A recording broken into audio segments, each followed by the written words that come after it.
Don't be afraid to invest in things that aren't going to yield you an immediate ROI. Sometimes you have to know when to be patient, and then there's other times when you don't want to be patient. It's challenging to find the good information, right? There's an abundance of information, right? It's all out there. There's tons of it.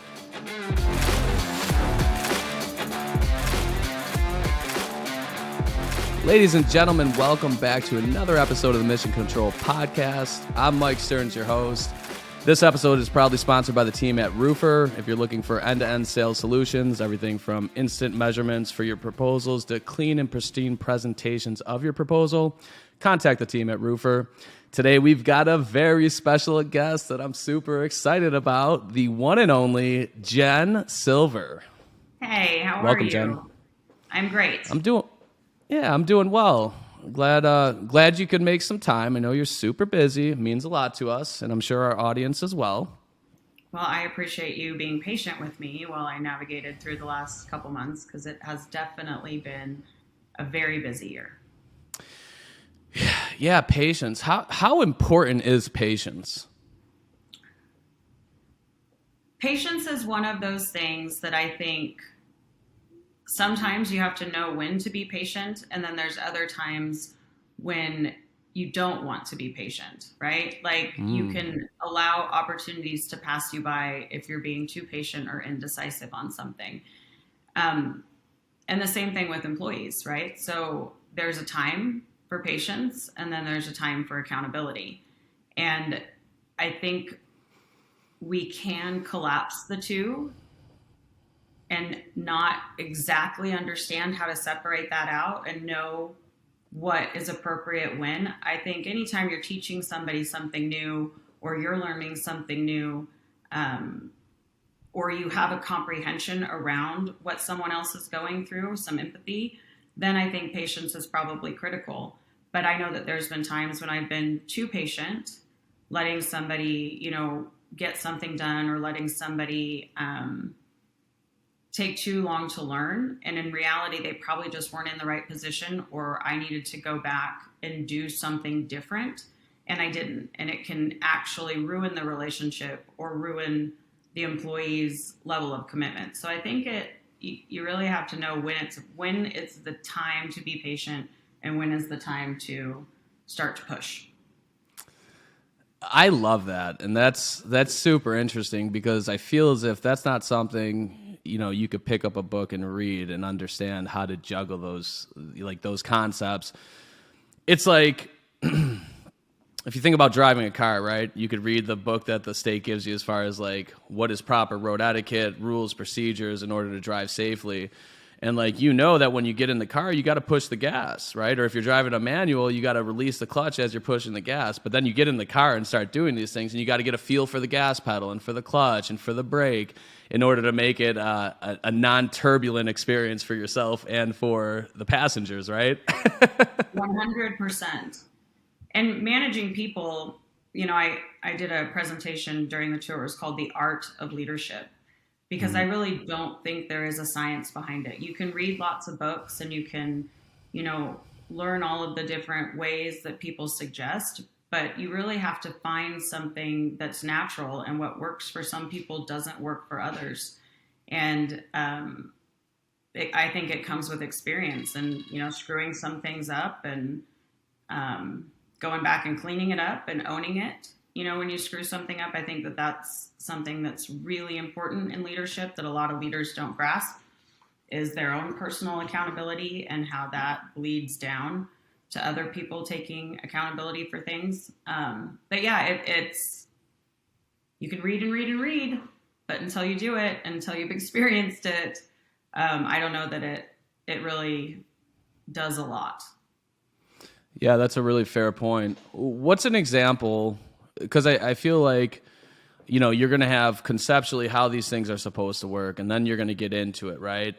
It's like, in theory, if you're learning how to fight, you understand, okay, I want to parry here and I want to throw a counter punch here, but then you get punched in the face, right? And maybe you make some adjustments on the fly. So what's an example in your leadership where you've experienced maybe that you were too patient or that you didn't have enough empathy?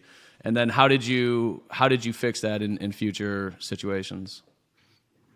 Empathy is tough. because a lot of people, again, it's another concept that people collapse sympathy and empathy.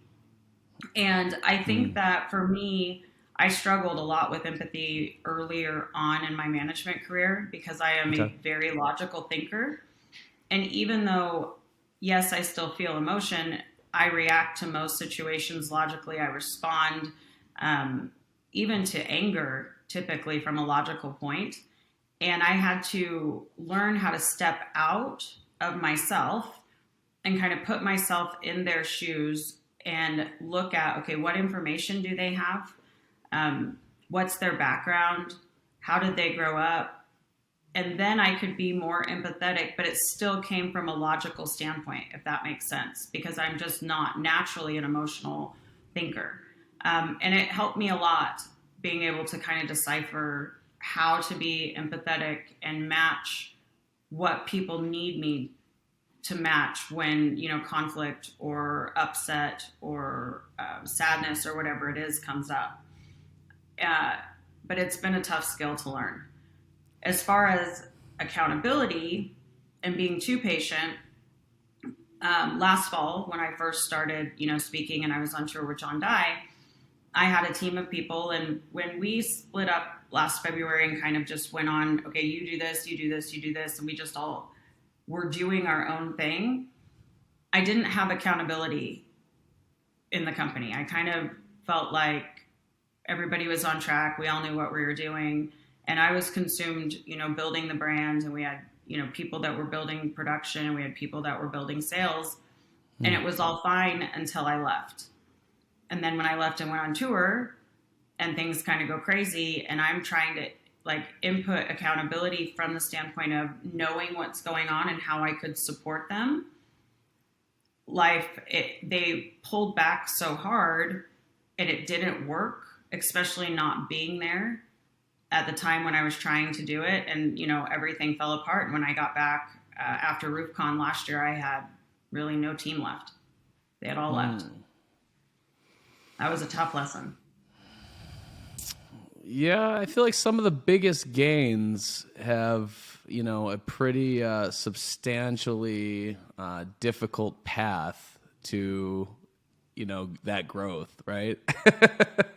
Well, That's yeah, I welcome failure because I don't know what I'm missing, right? Like when things are going good and they're just flowing, it's hard to grow a lot, both as a person and inside of the business. So it's really not until you know what's missing and things start to fall apart that you can go back and put things in and implement it and learn lessons and say, okay, that sucked. I forgive myself, which is the hardest part. Most people have a hard time forgiving themselves. And what am I going to do next time so that this doesn't happen again? And I think that is where the juice is in failure. You have to be able to look at it from a standpoint of how is this opportunity going to make me better and not I'm bad and wrong or this is bad and wrong or, whatever other things we tell ourselves.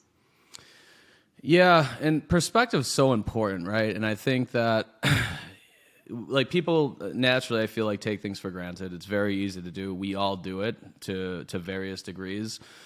Something that had helped me early on, and again, furthest thing from perfect, but I really tried to think through the lens of, okay, without feeling failure, success doesn't feel as good. Without sadness, that happiness doesn't feel as good, right? So you can look at the polar opposites, and I think it's important to try to be appreciative for both sides of that. And like you said, that's helped me be optimistic in those shitty times because life can suck. It could throw some lemons at you for sure, and it's not always the easiest just to turn it to the best lemonade you ever had in your life, right? There's a ton of cliches around it, but the shit's hard, right? So maintaining perspective, I think is critical. It has been for me, and I'm sure many others. That's a really good point. It's interesting. It's interesting that you say that because you hear all of these, I don't know, podcasts or whatever, where people are books, whatever, where people are talking about why the 1% makes it, right? And it's like people aren't willing to do the hustle. They're not the grind. They're not willing to fail. And I do believe that all of those things are true. But I don't know. I think there's the failure and overcoming failure is one, but nobody talks about the personal side of it, right? Like, what does it feel like as a person? Because most of us can hustle and grind when we're committed to something, but we dismiss how many relationships we lose.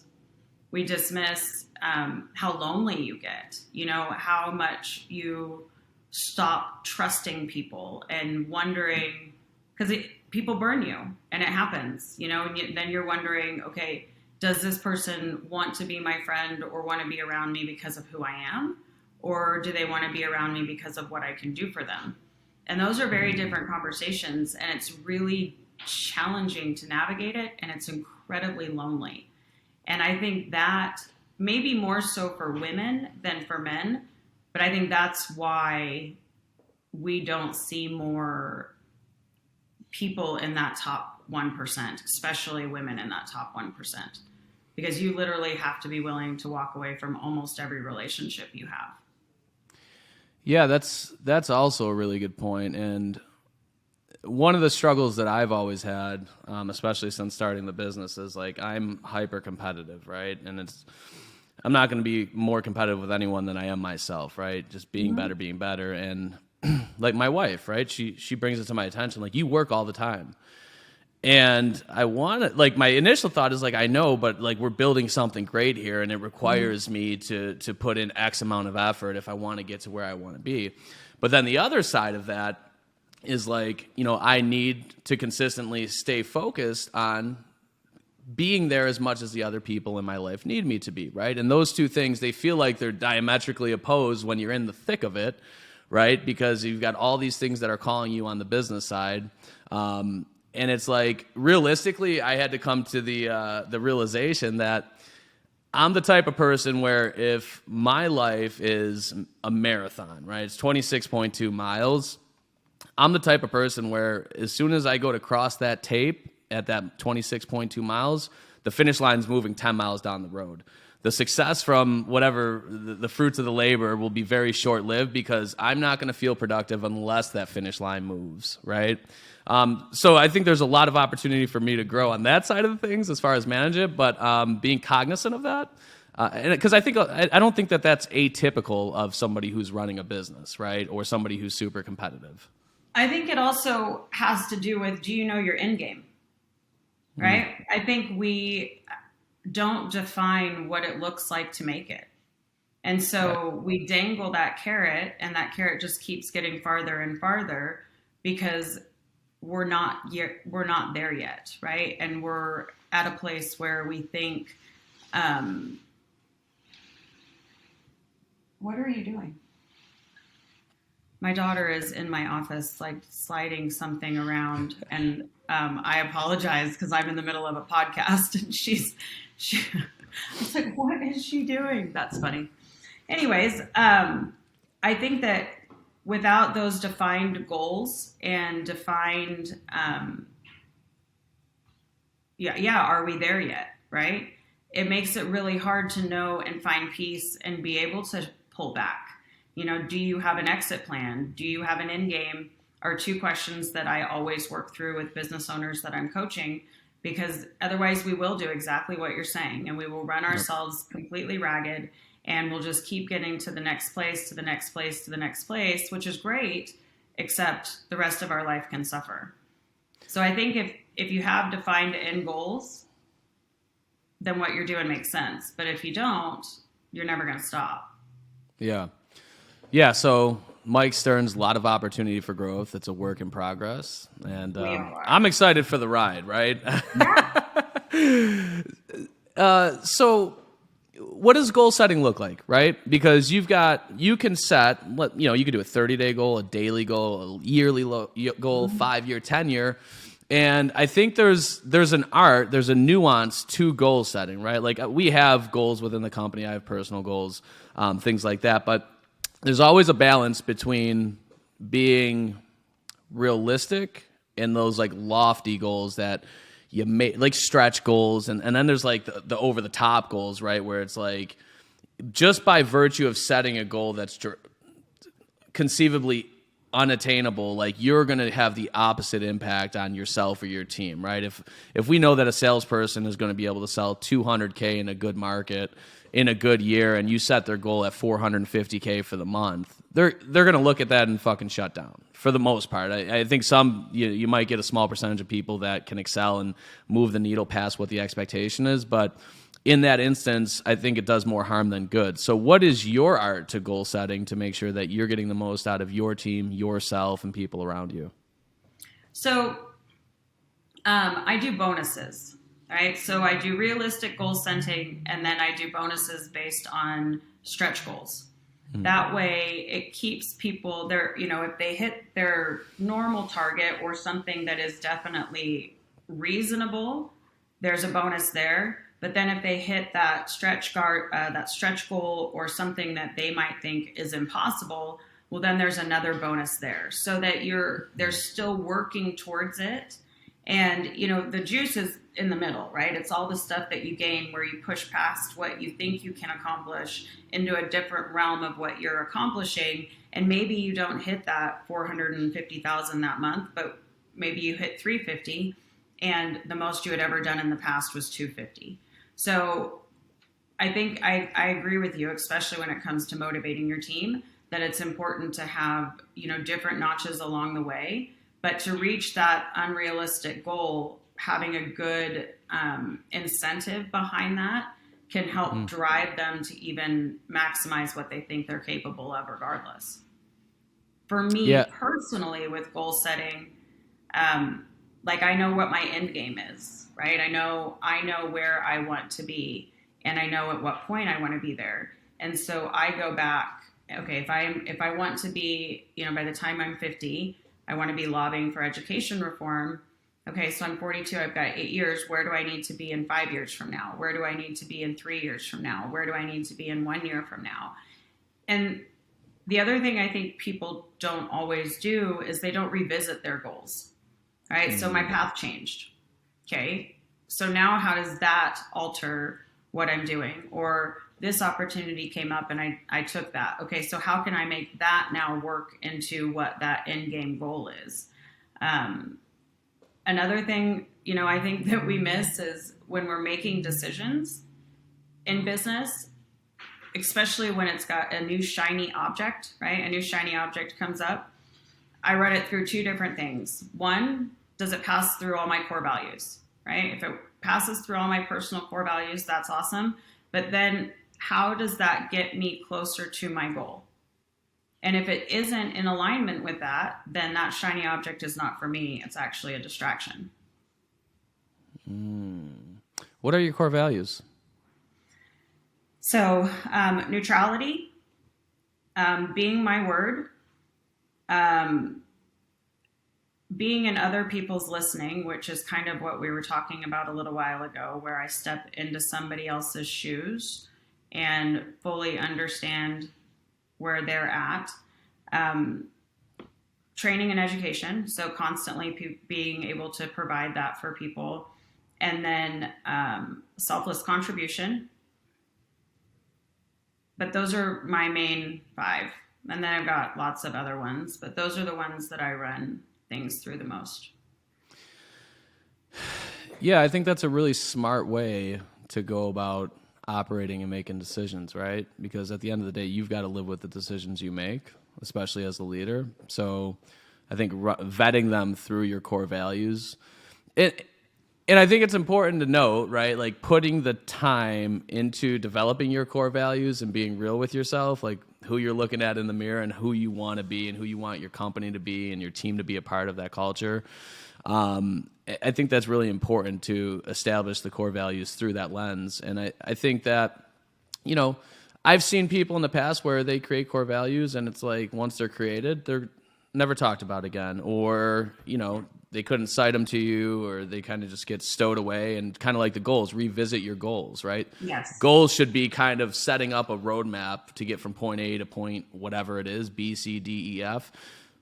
But you have to hold yourself accountable, right? And check in on those goals and where you're succeeding, if you're pacing, if not, to be able to establish, like, is this still a viable route? Do we need to iterate what the goals are to give yourself a chance at hitting them, right? Yeah, and I think goals are fluid, right? Like we set goals, and I think a lot of people get stuck in I can't change my goal.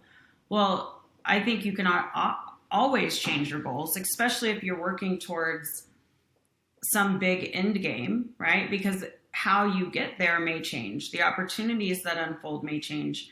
And if we're so rigid and we don't understand how to navigate that, I think you miss a lot of opportunities. You know, life brings you things whether you asked for them or not, you know, and life happens for you, not to you. And so when those things come up, I have to really consider, okay, is this a distraction, right? Is this the negative side of life trying to distract me from my goal? Or is this the positive side of life showing me something that I didn't know that would help me get towards my goal quicker? And when I run things through my core values, it's almost always obvious which it is instantly. And I think there's a difference between personal core values and business core values.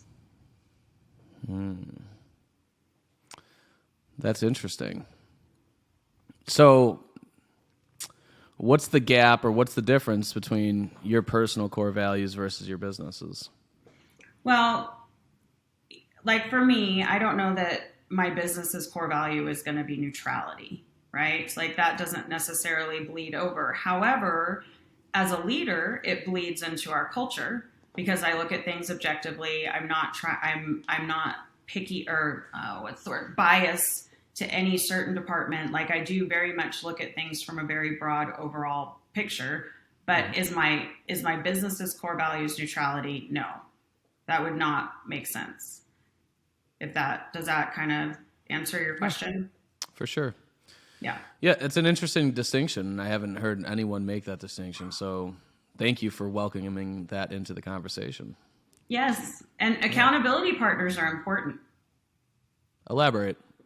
I think a lot of times business owners tend to use an employee as an accountability partner because that's what's comfortable. These are my goals. And nobody ever holds anybody accountable. Like as an owner, it's easier to hold your employees accountable, but it's very difficult for employees to hold an owner accountable. Even if you're an open-minded person, it still is an uncomfortable place for a team. So having someone in your life that's probably doing something similar doesn't mean they have to be a roofing contractor or for you an actual, another digital marketing company, but somebody that understands entrepreneurship and what it takes to do that can be an accountability partner where you check in with them once a month. Hey, this is what I did on my goals. This is what I didn't do. These are the things I changed. These are my goals for next month. Just so that you have that, because if you don't ever have anybody that you're following up with, it's really easy to break our word to ourselves. That's an amazing point, and one that's worth diving a little bit further into as well, because it's like, so there's a couple benefits to that, right? So you're having that conversation. It's like having somebody to go to the gym with, right? If you guys got a 60-day plan, you're more likely to show up and go and get the results that you want because somebody's in the trenches with you, right? And the frequency in this context, whether it's a month or bi-weekly or even quarterly, whatever the case may be, I think there's huge gains to be made as far as that's concerned. The other side of it is like the nature of like that cathartic behavior, right? You're talking about all the things that are on your chest about your business to a party that's not biased and can relate, right? I think that's super important, right? The value of that doesn't fit into your spreadsheet as far as how much that's worth. But as far as like cleansing your soul of all those things that are kind of disturbing you consciously or subconsciously has immense value, right? Yes. And you can't bleed it into your team, right? Because now you're negative networking. And that is something that I am not a fan of. And it's easy for people to do because we naturally want to vent and we naturally want to seek advice or, get some validation of how we're feeling or what we're doing. And you have to go to a non-biased party because like even for your wife, for example, right? If you were to vent to your brother or vent to your dad or vent to your mom about a challenge you guys were facing, they are biased to you.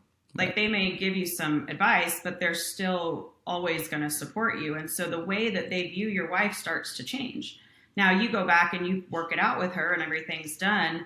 We don't then go back to people in our lives and say, oh yeah, we fixed it. You know, it was a miscommunication. I did this. We just kind of leave them and it continues to build up. And then those people actually become a negative influence on our relationships because all they hear about is the negativity. We're not inclined to go and share the positive things. And then we're confused. We're like, why do you hate my wife? Right. She's a great person, right? Like, what the hell? Like, why are you saying that, Mom? That's so wrong. And and it's serious. And we do it at work. In all kinds of relationships. Yep. And so you have to 100% have somebody that is going to give you objective opinions and views, but is also their relationship to the other party doesn't matter because they're not going to go back and it's not going to change the dynamic and then become a negative influence on your relationship. Ain't that the truth? That is very well put. And I think, so in that vein, like, mental health is very important, and I think it's easy to overlook, right? So if you're struggling, don't be ashamed to talk to a therapist, right? Because they can make time for you. They can be objective. When we deal with things internally, and I'm not a therapist or a doctor or anything, I'm just some digital marketing guy. But what I can say is that when we make decisions, whether it's about our business, our marketing plan, our production team, how we feel about person A, B, or C, there's always going to be recency bias, right? So you take what's happened in the last 2 days, 72 hours, 2 weeks, and you aggregate that to your past, right? And maybe you remember some of the good things or some of the bad things, but it's really hard to make an informed decision about how to move forward in a situation if your perception is skewed by recent events, right? So to your point about an accountability partner, I use the example of a therapist, but even if you have a coach or another somebody in an adjacent vertical or the same vertical in a different market, being able to have those conversations periodically, and you could check in with them and they can talk about what you said 3 months ago, right? Because they didn't deal with the last 90 days of shit that you dealt with, and they could remember that conversation. I think there's just massive impact to that in a positive way. And I think that those are the types of things that people find when they go to conventions, right? They meet other people or conferences, whatever you want to call them. They meet other people and they can start to establish those types of relationships because especially in business, there's a ton of resources in this industry that will help you and talk to you and give you advice of how they did things or what they did wrong or, why they would suggest doing it differently than you were, considering. And we don't tap into it enough. Yeah, I think that there's a ton of opportunity. And I had mentioned on a previous show, it's like, it's challenging to find the good information, right? There's an abundance of information, right? It's all out there. There's tons of it. But like, how do you discern who you want to listen to and who you don't want to listen to? What's good advice? What's not? Like in my experience, for instance, in college, right? The number one thing when you're doing research is like, make sure the source is credible. Well, that's easy enough. If I'm looking for a peer-reviewed article about political statistics and it's from .edu source versus like a wiki blog, right? It's not too challenging to discern those things. But in the age that we're in now where we've got, let's say, YouTube and like fucking Mike, he keeps hitting me with these reels. I've got 37 reels of his in the last 3 days. Like, how do I know that he actually knows what it is he's talking about or if he's just another one of these bullshit marketing companies? Like, how do you sort through that yourself to align with people that you feel are very credible, you can trust, and will add a tremendous amount of value to you moving forward? That's a good question. Sometimes you go based on your gut, right? Sometimes you're wrong. And sometimes you go based on your gut and it's right. I think with professional references, like somebody that I'm going to hire, whether it's a bookkeeper or a CPA or an attorney or a marketing company, I think I have enough experience now to ask the right questions. And if they don't answer the questions that I'm asking the way that I want them to, or the way that I believe that they should, then they're probably not the right person. Um, it's harder when it comes to more personal relationships and vetting people. I have a pretty good read of my gut, right? And every big mistake I've ever made in my life was because I didn't listen to my intuition. I didn't listen to that gut feeling that said no. I pushed through it and I justified it and I did all of these things to make it fit. And that's probably my number one advice to all young people is trust your intuition. If your intuition at all is telling you this isn't a good idea or you feel weird about it, you're probably right. Don't try to fit it in because of the shiny object or because you think it's what you want. And that's the biggest read for me. I think everybody has that. It's just part of being human and part of protecting ourselves, and we just ignore it. I love that. There's a couple things there, right? Because if you feel this way, you don't necessarily have to put your finger on why you feel this way, Correct. right? And identify on a piece of paper like this is why I feel this way. Because like if you decide to go against your intuition in that instance, like maybe there's that like low level dissonance that's taking place, like an anxiety about you doing something you feel is not right, and that can hamstring you, right, and bog you down mentally. And it's like, it can also become, whether it's consciously or subconsciously, it can become a self-fulfilling prophecy, right? If you're not going after it with the same tenacity that you would something that you feel really confident about, you're not giving it the best opportunity to succeed anyways, right? Yeah. So I think that's a really good point as far as intuition. Because like I'm a big data guy, right? I try to make data-based decisions, but there 100% are times where it's like, I feel this, so we're going to do this. Yeah. And I think the most important thing you said is like, you're gonna be wrong sometimes. It's okay. Like sometimes we're gonna eat the shit sandwich. Like you're not gonna be right 100% of the time. So you have to welcome like that wrongness. And you have to just own it, right? Yeah. Like own it. Yeah. Okay. I made a bad decision. That sucks because all of the rest of the things that have snowballed out of it also are a consequence of my choice. And forgive yourself. Forgiving yourself is really important because if you don't forgive yourself for the bad decision, it lingers in your brain constantly. And you're constantly bringing it back in and you have fear around other decisions. I always tell people there's 3 voices in your head. Okay?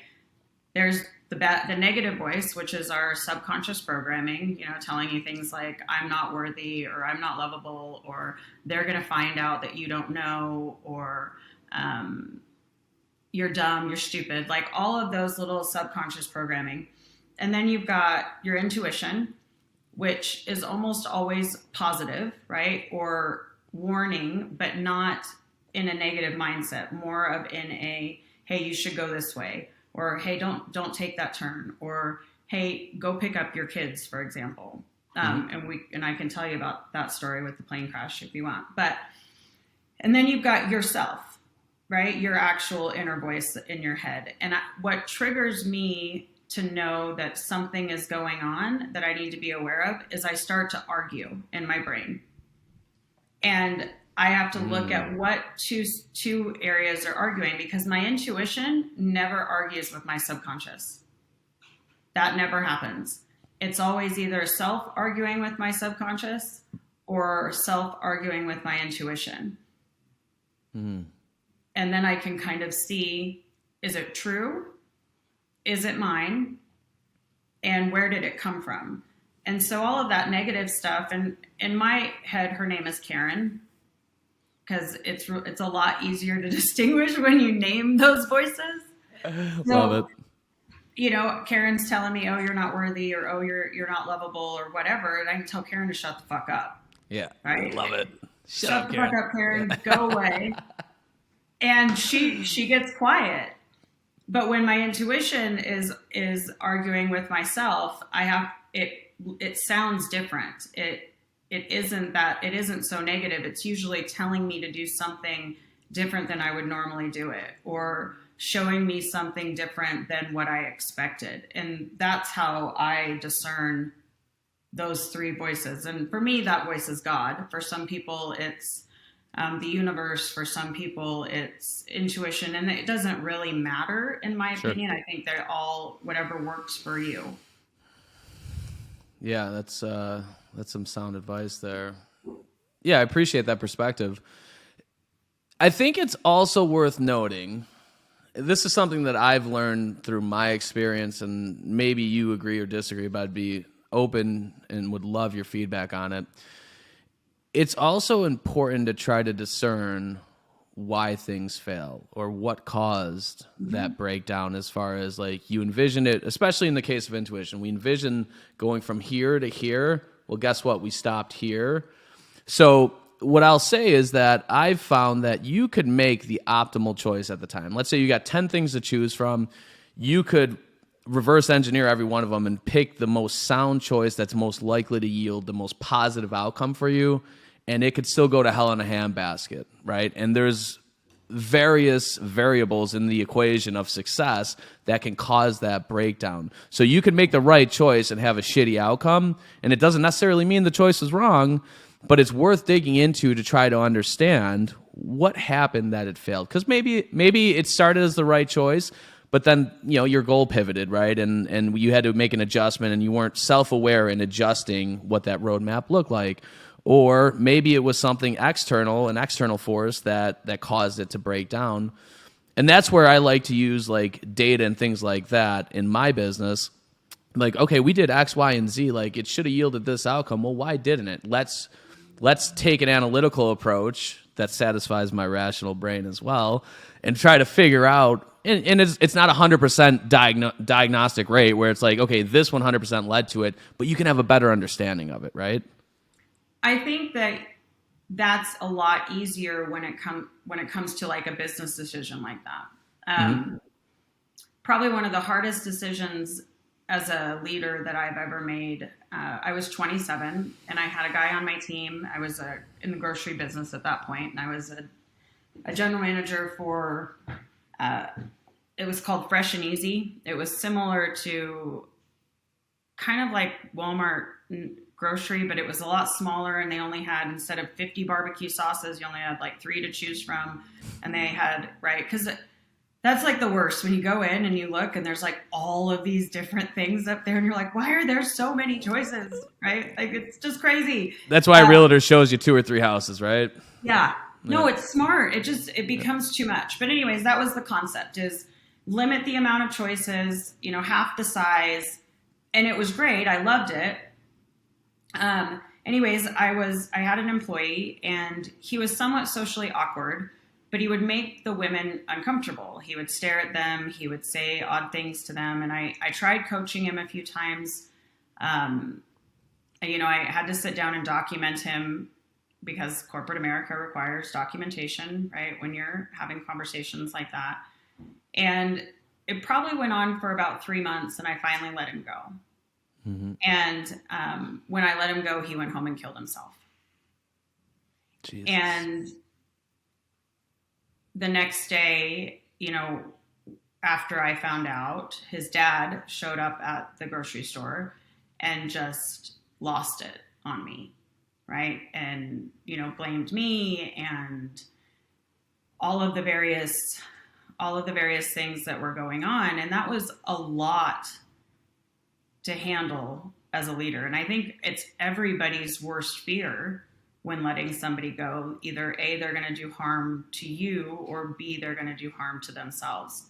Mm-hmm. And, I've looked at that situation numerous times over the course of my life. And one, how he chose to react is not on me, right? Like, that is an outside of the realm of normal, so to speak, if normal is a gauge. 2, I feel like I did everything I could have, right? I sat down and I coached him, and I tried this, and we got to this many warnings, and I had to let him go. It's my job as a leader to protect my entire team, right? Okay. Even if you're protecting them from other people on the team. But I I don't know that there was data, and I will never know if there had been a different way to handle that situation, or if I missed social cues or identifying factors or something else where I could have gotten him help. Um, so yes, I think sometimes with data, you can go in and you can analyze and figure it out. And I think sometimes when it comes to people, you just have to know that you did everything the best way you could. And there's not always a specific thing that failed. And that can be hard to process through and, have forgiveness around and move forward. So it becomes, again, you have to really look at situations, and people's situations are always more gray than data situations. Yeah, without a doubt, and that is tragic, for sure. And I think you really hit the nail on the head, though. It's like if you're in life, whether it's personal, business, different relationships, it's like do your best, right? I think that's I be able to. For me, like that's what I try to do is like, how can I feel the best that I can about the person that I see when I'm brushing my teeth in the morning, right? Literally and metaphorically, like I want to be able to feel really good. And it's like how ambitious I am, it's like the only way to do that is know that I'm doing my best, right? So and don't lie to yourself, be honest, because there's a lot of shit that you find in reflection and being self-aware where it's like, I'm fucking up here, right? So like, let's acknowledge it, let's diagnose it, and let's put together an action plan to make sure that this isn't overlooked, right? Yep.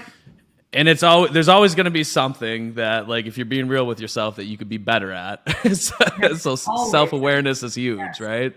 Yes. And you have to take the victim mentality out of it, right? Like that is so rampant in society these days. It's never really. At least, yeah. Okay, I was like, are you being a smartass? I can't tell. Are you being a smartass, or is it not that way where you're at? No. It actually blows my mind that, we live so much in victimization because there's really no power there. Yeah, there's also no accountability, but it becomes a cost payoff, right? Like, what is it costing you to be a victim, and what would be the payoff for having that? And then what do you actually get when you take responsibility and own your shit and get that power back so that you can move forward? I think a lot of people don't understand the true cost of their actions, especially in victimization, and the quality of the relationships that they have and how people feel about them. But we're also, as a society, not willing to call people out on their shit because we don't want people to call us out on ours. And it's a huge, huge challenge I see every day. Oh, I'm failing because so-and-so is, waiving deductibles, or because of, they're doing this illegally, and so they're getting all the business. And I'm like, okay, so that's what they're doing, and there's a consequence to that, but you're not a victim of that, right? Your business is not a victim. You have to figure out how to find your power and be accountable and sell against it. But if you live in the poor, pitiful me, you're never gonna grow. Yeah, that's an outstanding point, because like in that situation, it's like, what can you do to be proactive to educate your target market as far as what can be the woes of choosing somebody that does A, B, C, and D.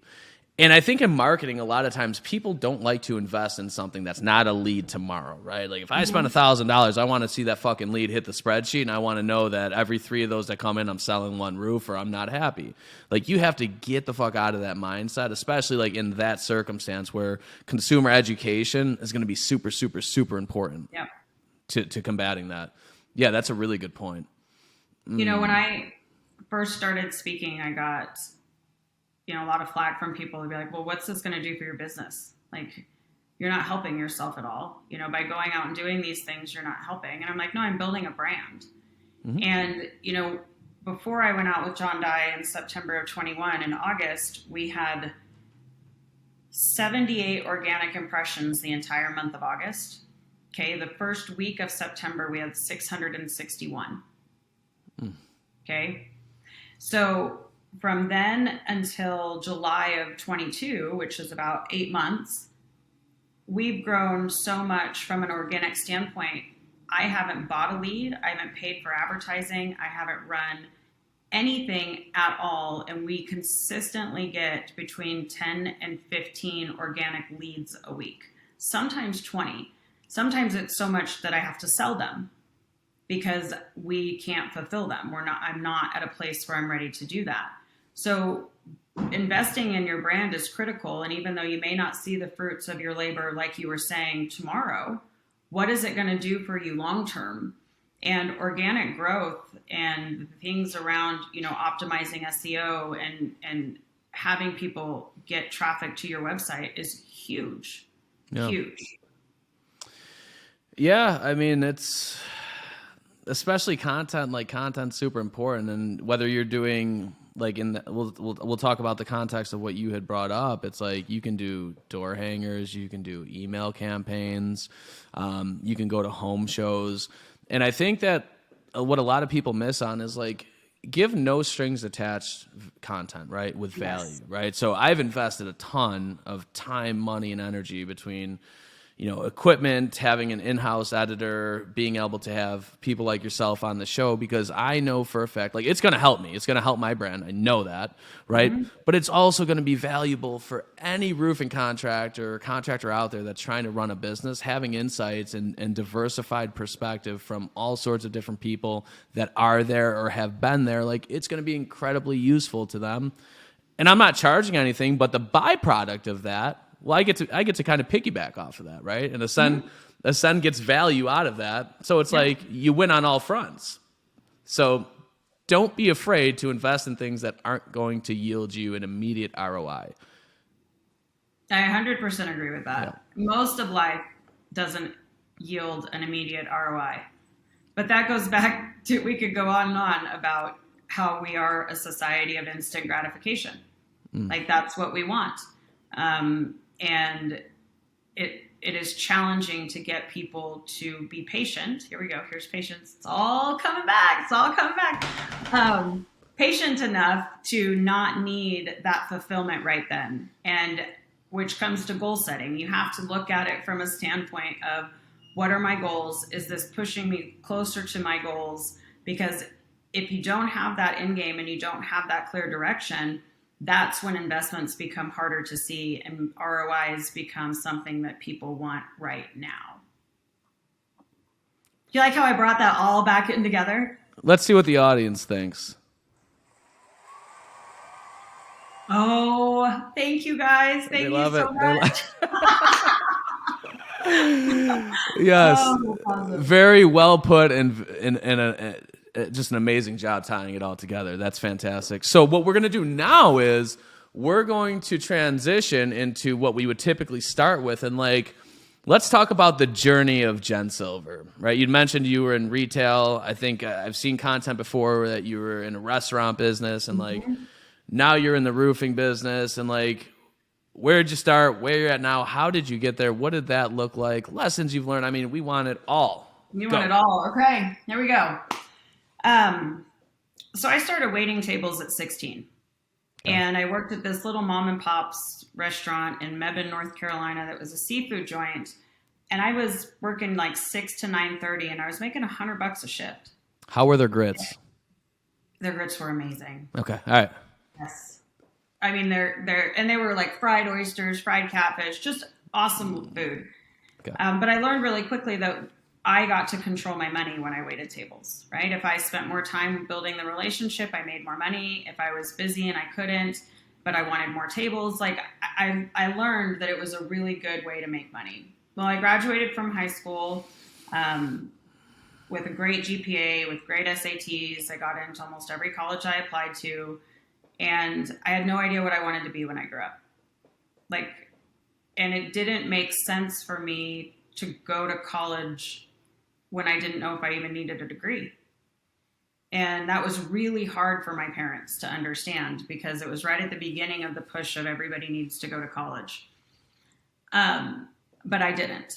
And so I kept working in restaurants, and I ended up working at Chili's, and I told him, hey, I want to be a manager when I turn 21, so I want to cross train in every position in the restaurant so that by the time I'm 21, I'm ready to go. Well, that was really fun. And I think most people don't think people understand what they're asking, but I learned how to cook every single position. I learned how to serve, or not serve, I already served. I learned how to host. I mean, I did everything except bartend. So then I moved to Vegas and told them, hey, I'm 21, I want to be a manager. And they're like, well, we don't promote 21-year-old managers. Like, that's just not a thing in the company. And I said, okay, well, then tell me what I need to do to show you that I'm not the same as every other 21-year-old. Like, I want to be a manager. This is my goal. And this was October of 2001. So I turned 21 in August of that year. So he told me to create and grow a catering program. And if I could do that in 6 months, where I had everything, up and running and they were getting a few catering jobs, then they would promote me. So I wrote a training manual, I recruited, I trained, we went out and dropped off flyers. And by, I think it was February, March, we needed a whole catering manager because I had grew the department so much that the teams inside the companies couldn't handle it in the various Chili's locations in Vegas. And so, April comes around and he sits down and he looks at me and he's like, well, I guess you get to be a manager because you did exactly what I asked you to do. None of us thought you were going to be able to do it. And I laughed. And so I became a Chili's manager. After Chili's, after I came back from maternity leave the second time, they actually transferred me to Macaroni Grill to learn to run their management and training program. And I did that for about 9 months. And then our VP left to open up Payways and gave me a job as a general manager at 24. So at 24, I was starting a brand new restaurant, recruiting. I think I hired 120 employees. I had to wean it down to 45 within the first couple weeks of training. From there, I got divorced, and it was really hard being a restaurant manager and a single mom. So I thought I would try mortgages. And I was awesome at subprime mortgages, like putting, and this is Vegas, okay, 2006. Yeah. I was so good at like putting the pieces together and figuring out what they needed to pay off to qualify from a DTI standpoint and stated income and all of the various things that go into exactly why the industry crashed and the economy. We can blame Jen as one of those people, but I loved it and it was really fun. Well, Vegas got hit first and hardest. So in March of 2007, I lost my job and I ended up working at Starbucks as a general manager for about 6 or 8 months just to keep money coming in. And then I got recruited by Fresh and Easy to be a store manager. From there, I was a store manager for about 6 months and they promoted me to an area training manager and then to an assistant area director. And ultimately what I would do is go into problem and challenge stores. And I'd figure out what was wrong. Was it inventory? Was it management? Was it processes and procedures? And I would help fix it all. Sometimes it meant letting people go. Sometimes it meant changing people's jobs. Sometimes it meant hiring new people. And then I would go to the next store. And then I ended up meeting my military ex-husband, because I have 2 ex-husbands. My picker was broken for a while. And we moved to Japan for 4 years, and then we moved to Utah in 2016. And about a year and a half after that, we separated and got divorced, or 2014 is when we moved to Utah. Separated and divorced, and I had to figure out what I wanted to be this time when I grew up. I had little kids.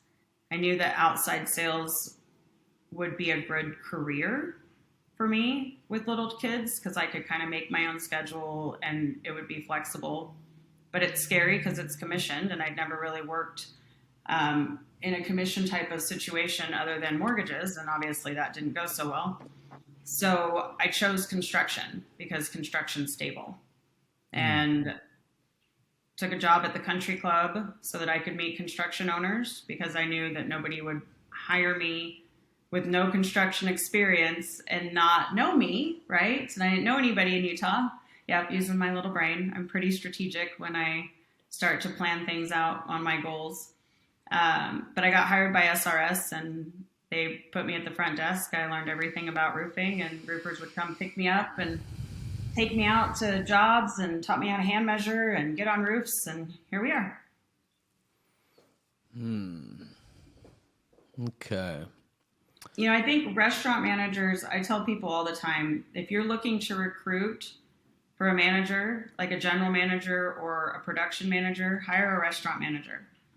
And Yeah. the reason, yeah, because it's very similar, right? In plates that you're spinning, you've got the kitchen, which is production. You've got the service staff, which is all of your salespeople. Sales. Yep. And then you've got your host staff, which is really like your office people. And so they understand how all of those spinning plates work and how they have to, you know, intertwine and move together, yet they're completely separate with separate cultures, separate personalities. However, they all have to be working cohesively because if one leg falls off, the whole team breaks. And they tend to be some of the best managers. Yeah, and I mean, and they could also operate in complete fucking chaos if you know things go sideways, right? You must have worked in the restaurant business before because it is complete fucking chaos when things go sideways. Yeah. And when people are hungry, they're hangry and they're mad at customers, you know, and it's similar to what a home is because it's a very personal experience. So for me, it's always just translated really easily. Yeah, it's interesting because you know, I don't think intuitively a lot of people would kind of draw those parallels between the two, but that makes a lot of sense the way you put it. So you lived in Japan for 4 years? What was that like? It was amazing. We lived in Okinawa. So from a culture standpoint, way more similar to Hawaii than probably mainland Japan. Okinawans don't really consider themselves even to be Japanese. But you know, I took the kids to the beach all the time. We did snorkeling. We went through probably 2 to 3 typhoons a year, which a typhoon is very similar to a hurricane, other than the winds turn the opposite way because you're below the equator. And we'd have typhoon parties, and yeah, it was a lot of fun. It was a wild 4 years, but it was a lot of fun. Yeah. What's the so you said that you had an issue with your picker. Yes. What was the greatest lesson that you pulled out of the failed marriages? Well, they were both different, right? So my first one, we were really young. I got pregnant. I don't think either of us were really ready for that. So that one was more around co-parenting and how do you make the best of situations now that this is where you're at. Mm-hmm. My second marriage was around my patience, right? So we met, he didn't live there. And I think everything happened too fast. And I didn't really get to know him. And I ignored red flags and didn't trust my intuition. And it became a very toxic marriage on both sides. And so he brought out probably the worst side of me. And I think there's people in life that bring out the best in you, and there's people in life that bring out the worst in you. And I think we both brought out the worst in each other. And, you know, I still have a fear that my picker could be broken, which is why I think I'm single and why I've stayed single. Partially also because of what you were talking about earlier with balance. I'm not really at a place where I'm ready or willing to compromise my drive. And I don't know how that would fit in with somebody else, especially someone who's not an entrepreneur. I think that they would not understand that. And so it's just easier. But a lot of it is around trusting your gut and not needing to understand why your gut is telling you this is not the right thing, and moving through that. And it's hard when it comes to people because we're really good at justifying things when it comes to others. And other people are good at justifying why they did things or why that happened or whatever. So yeah, I think that that's probably what I've learned. If that makes sense. It's kind of it does make sense. And I always said that. I'm like, the shittiest thing about being, so I used to do sales. I technically still do sales. But I used to like, my defined role was outside sales, and I'm like, I did very well. And like the shittiest part of that was the fact that I could sell myself on anything as well, right? Yeah. Like, this is a really poor decision, but like when I made it, like, I mean, it made complete sense. Yeah. Yeah. So know thyself and be aware. Yes. Yes. 100%. And like, you got to forgive yourself. Like, you have to. Like, people, I know I've said that a few different times, but it is the one piece that we don't do. Like, we'll forgive other people, but we hold on to it. And we screw up. You know, you make them, you do the best you can, and sometimes it's wrong. And oh well, that's okay. Like, it doesn't mean that you're wrong just because you made a bad decision, or that you're bad because you made a bad decision. It just means probably shouldn't make that decision again. Well, and I was just going to hit on that. It's like, learning and forgiveness, those aren't mutually exclusive. So like, you can forgive yourself while taking away a lesson from that circumstance, right? You don't have to be miserable about it or beat yourself up too long. I think that there's certainly should be some level of atonement when you make a bad choice, and reflect on that and spend some time in that mindset. But yeah, to carry that with you for years on end because you made a shitty choice is not productive, and it's not healthy. Yeah. I don't think you need to be a psychiatrist or a psychologist to understand that. But that's a really good point. Forgiveness. How do you forgive yourself? Do you have exercises that you do personally that help you, be aligned with the path of forgiveness? So I look at it the same way I look at forgiving other people, right? What information did I have at the time? Did I make the best decision, or what I thought was the best decision at the time? And if I didn't, why? Right? Why did I go that other route? Or why did I not trust my intuition? Or why did I repeat that same behavior? Where did that come from? And most of the time for women in relationships, it comes from your relationship with your dad, right? So getting to the root of those, not feeling lovable, or needing that, having a man in your life or whatever that is, usually it's rooted from there. And honestly, sometimes you just have to forgive yourself to forgive yourself. You don't always get to know all of the other space around it. It's whether or not you're committed to continuing to grow or not. Because if you have a lot of incompletions with yourself, they just continue to resurface over and over and over and over.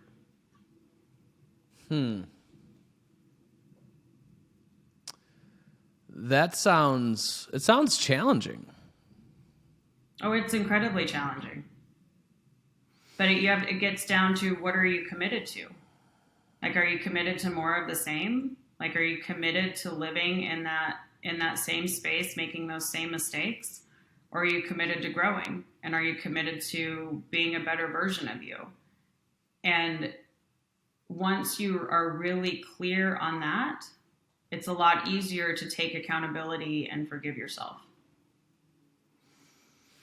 So when you employ accountability to somebody else or within yourself, right? I think it's kind of, I feel like it's kind of opposed to forgiveness in that moment, right? Because you have to acknowledge, a misstep or something that wasn't right, or positive accountability, right? The other side of it is like acknowledging the good shit that you've done, which is, you're kicked its ass here. Good job, right? Yeah. Give yourself an attagirl, an attaboy, right? Like that's good. But when do you move on from the accountability to the forgiveness if you've understood and acknowledged it? You made a poor choice. Once you've figured out what drove you to the poor choice, right? And oftentimes it can be something broken from your childhood that you don't recognize, or that you didn't even do to yourself, right? But you did adopt that negative self-belief. And owning that you've adopted that, you realize that consciously you were a child, and it's not true, and you've got to forgive yourself for that as well. But it just becomes a choice. It really is. Do you want to be a victim, even to yourself? Because if you don't take accountability you're being a victim, or you're being right and justified, or which makes the other person wrong. In all of those, you lose your power. You lose your ability to grow. You use your ability to maximize your potential when you have parts of your past where you're still committed to being right, or you are justified in that decision, or you were a victim, and you have to let go of what you get out of that to be able to be truly accountable. All right. So, but what about in the instance? So, the time that you move on is the time that you understand why things panned out the way they did. But what if it's a situation where you can't delineate why something happened, like the circumstance that you gave earlier? There's no way to understand why it failed or what caused it to go sideways. Like, there's a lot of those situations we all deal with personally and professionally. How long do you stay in that space of atonement or hold accountability, right? To where it's like, okay, now it's time to forgive. I think it's a case by case basis, and it depends on what you did and how much of an impact it has had, and whether or not it's still continuing to control you. Right? I think that there are things in my life, that being one of them, that I don't know that I'm ever going to be complete around, right? Like, I think about it sometimes, but it also isn't a deciding factor when I make decisions. Like, it doesn't come up for me if I'm looking to hire or I'm looking to let somebody else go. I may not ever understand it or why I needed that lesson or why that happened, but I don't know that it will ever completely go away as far as what else could I have done. Right. And I have a few things in my life like that, but being in that inquiry isn't the same as forgiving myself, right? Like, I forgave myself because I truly believe I did the best that I could have with the knowledge that I had at that time. The outcome is shitty, but I don't know that I could have done anything any different. Right. Right? Yeah, that's really well put.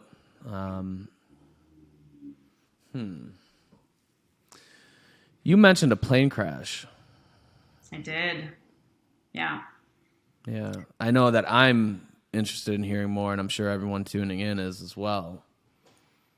So, what do you believe the word obedient means?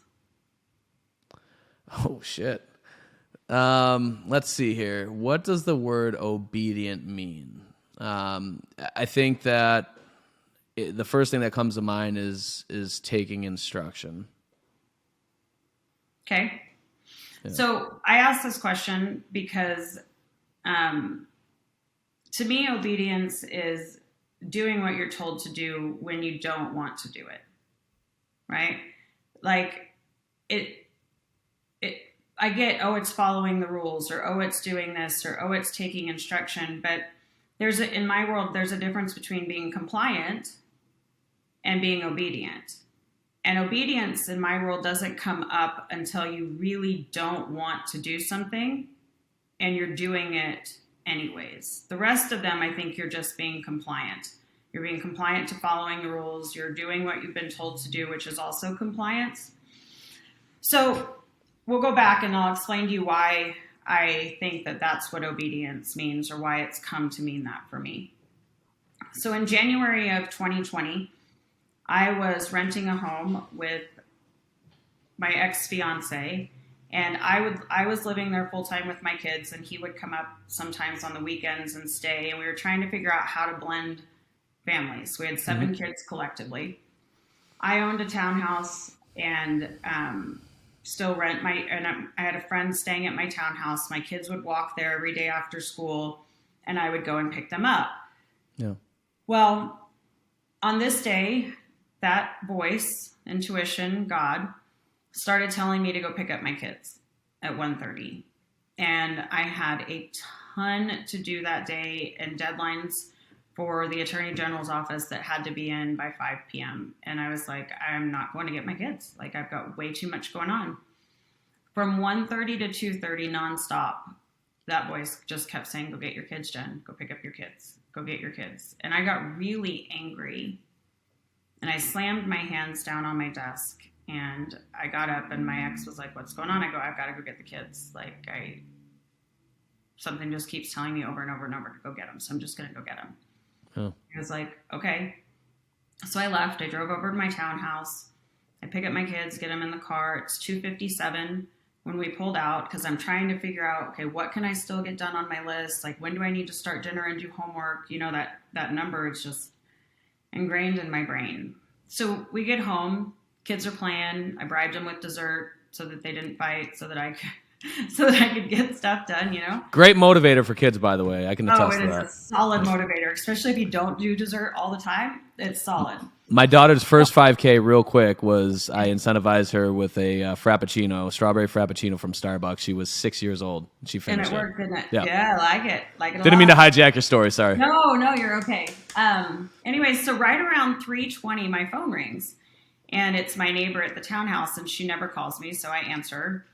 And she's just hysterical. And she's like, "Where are your kids?" I go, "They're with me." And she's like, "No, Jen, I just saw them. Like, I know where are your kids?" I go, "No, really, I came and picked them up. They're with me." And she's crying. She goes, "Turn on the TV." And I'm like, she goes, "A plane just crashed into your house." What? Like, what? And she's like, "Go turn on the TV. A plane just crashed into your house." Jesus.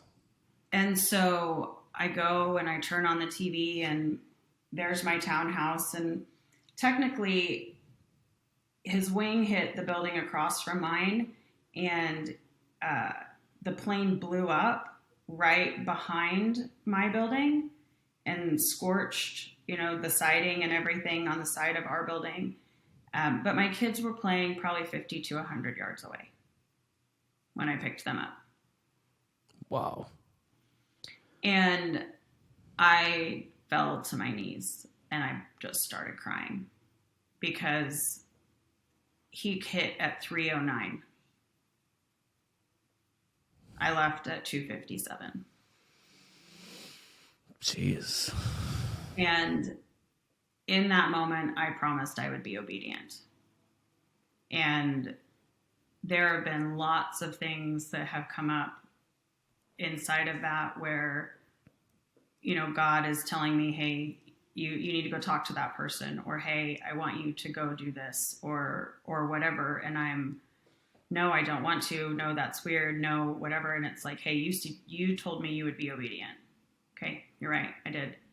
And inside of that, life has unfolded for me in such wonderful, amazing ways. But it is incredibly difficult to be blindly obedient. I think even harder than blind faith. So there's got to be limitations, I would assume, to that, right? Depending on who's requesting what of you. Now, are you speaking just solely through the vein of like your relationship with God, or in general, just with God? Only Gotcha. with God. Yeah, I'm not. I would never be obedient to any one human. Buy this SEO package. Yeah, that one probably doesn't. But when it comes to being obedient to God, yes, and I am, and I have been, and there are times when, man, like that was a big stretch for me. But every time I've just done what I said I would do, my life just continues to unfold. But I joke because it took a plane crashing into my house before I would listen. What a wild set of circumstances. You made a distinction between obedience and blind faith. How do you delineate between those two things? Well, I think blind faith is what you believe in without proof, right? Blind obedience is doing what you're being told to do without any understanding of what's going to happen. That is scary because it's, having a belief or something doesn't necessarily impact what's going to happen next, but taking action on something without understanding why you're taking action on that there are going to be other things that you see directly once that's done. So it's like the strategy versus the execution of the strategy, kind of. Kind of, yeah. I mean, what you choose to believe in is your beliefs, and it usually doesn't affect a lot of things around you. But taking blind action could go any direction it wants to go based on that. I'll give you an example. A couple weeks ago, I spoke at the Grace and Grind retreat right after my Dallas event.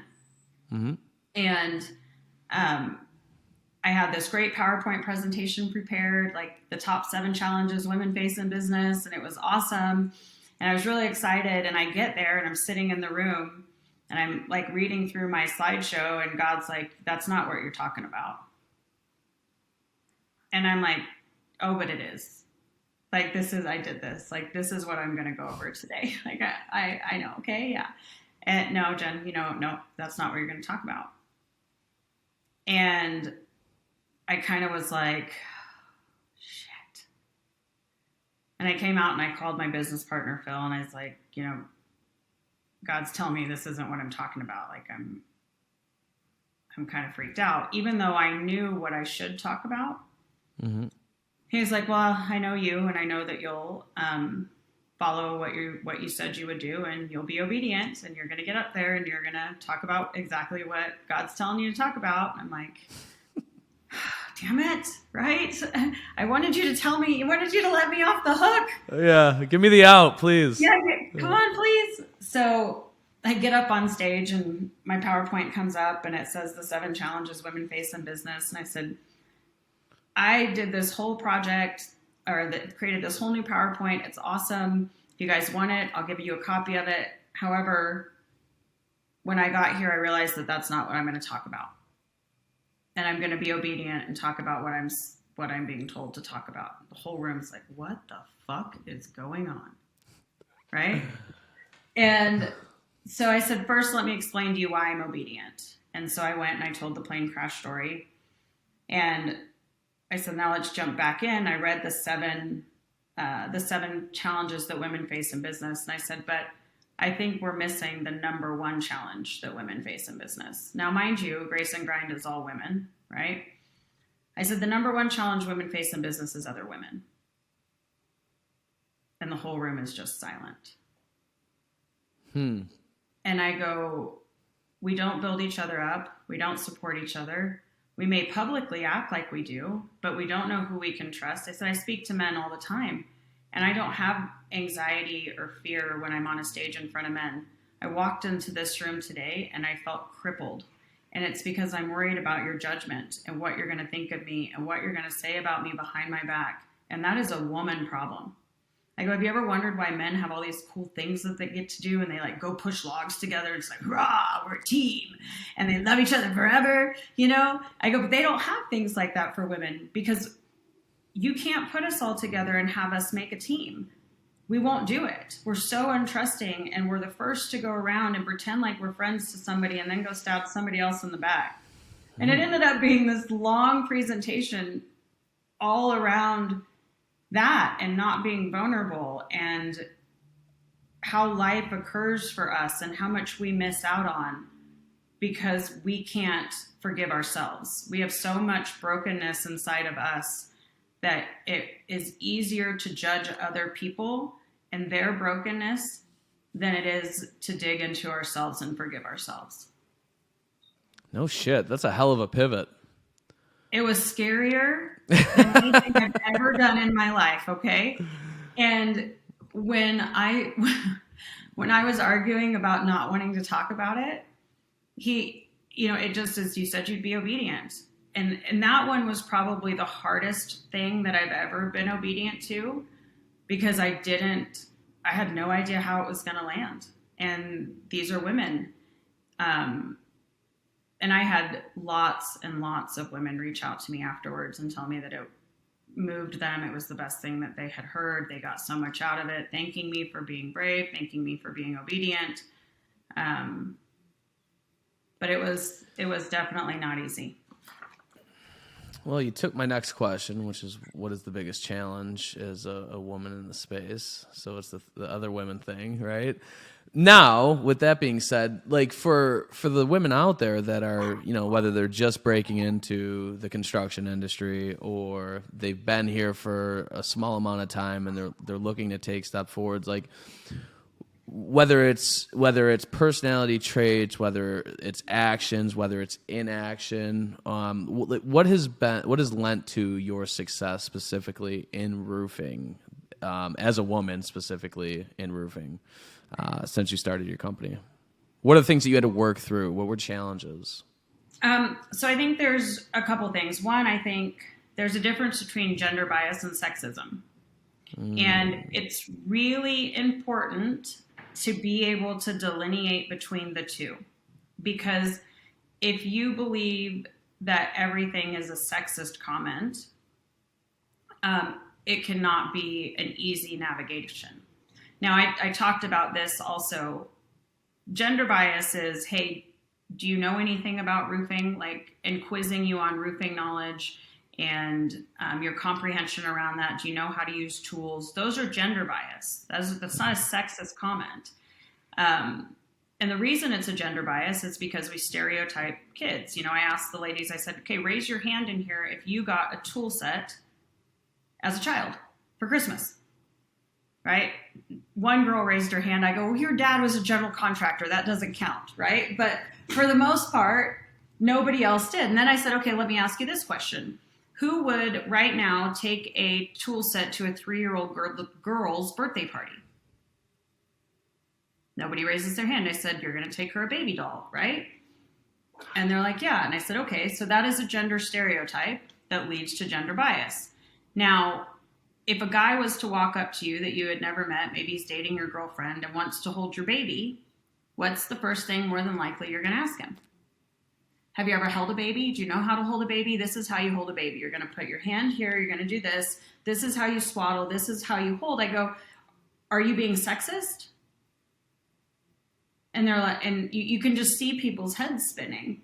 And I go, no, that's a gender bias, because just like you didn't get tools as a little girl, they didn't get baby dolls as a boy. Right. So we assume they don't know those things. So when you go into an industry that is, one, full of men, and then two, the traits that most people have in this industry are not taught to women, right? We're not taught those things growing up. So it is natural for men to ask, hey, do you know how to do this?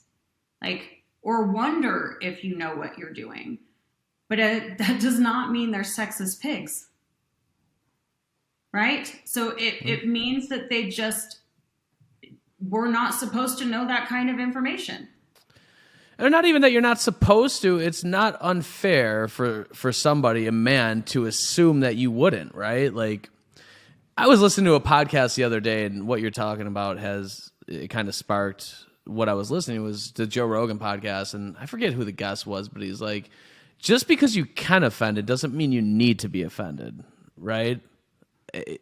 Anybody can justify being offended for anything, right? Like, but is it always productive? Now, don't get me wrong. There's a time and a place, and there are certainly things that you should be offended by and should take a stand against. I'm not saying that, but I think that makes a lot of sense, right? Is rationalizing that, like, this is a valid question from somebody who would view you as an outsider of the industry, because typically, like, you're doing something atypical. Like, what are the percentage of roofing contractor owners that are women?